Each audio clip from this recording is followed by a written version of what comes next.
মধ্যপ্রাচ্যের প্রতাপশালী দেশ ইরানের দিকে যুদ্ধের ছায়ায় মোড়ানো উত্তপ্ত আকাশের নিচে, যেখানে সামরিক কৌশল ও ক্ষমতার লড়াই নিরন্তর, সেখানে ইরান এবার আরও একবার তার শক্তির জানান দিল।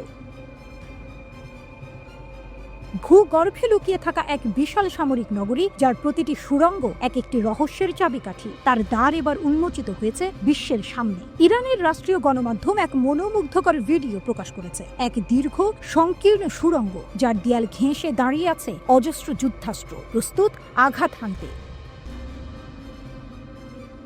এই সুড়ঙ্গের অন্ধকারকে চিরে দুই সামরিক নেতা এগিয়ে চলেছেন দৃপ্ত পায়ে, যেন যুগের প্রহরী। এরা আর কেউ নন, ইরানের সশস্ত্র বাহিনীর প্রধান major general Mohammad Hossain Bagheri এবং IRGC এরোস্পেস ফোর্সের কমান্ডার আহমেদ আলী হাজিজাদে, দুই মহিরুহ যারা ইরানের অস্ত্র কর্মসূচির কর্তা। তাদের চোখে যেন লেখা, যুদ্ধ আসুক, আমরা প্রস্তুত।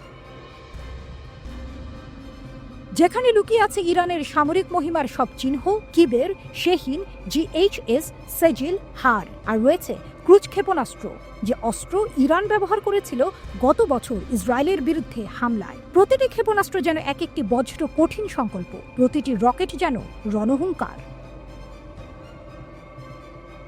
কিন্তু যুদ্ধে শুধু শক্তি দেখালেই হয় না, হতে হয় বুদ্ধিমান। আর সেখানেই ফুটে উঠেছে এক অপ্রত্যাশিত মোড়।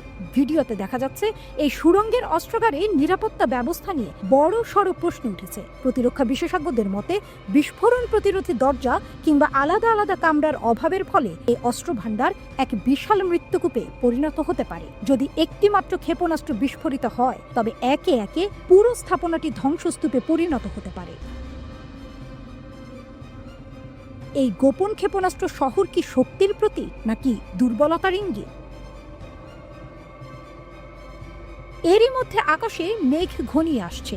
মার্কিন যুক্তরাষ্ট্রের প্রেসিডেন্ট ডোনাল্ড ট্রাম্প সম্প্রতি ইরানকে একটি নতুন পারমাণবিক চুক্তিতে আসতে 2 মাসের সময়সীমা বেঁধে দিয়েছেন।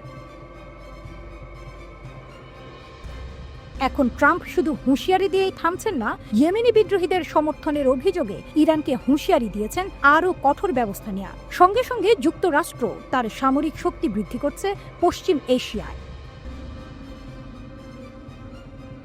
USS curl Vinson career strike group মোতায়েন করা হয়েছে, যোগ দিয়েছে USS হ্যারি এস ট্রুম্যানের সাথে। F-35 যুদ্ধ বিমান হিল এয়ারফোর্স বেস থেকে পাঠানো হয়েছে এই অঞ্চলে।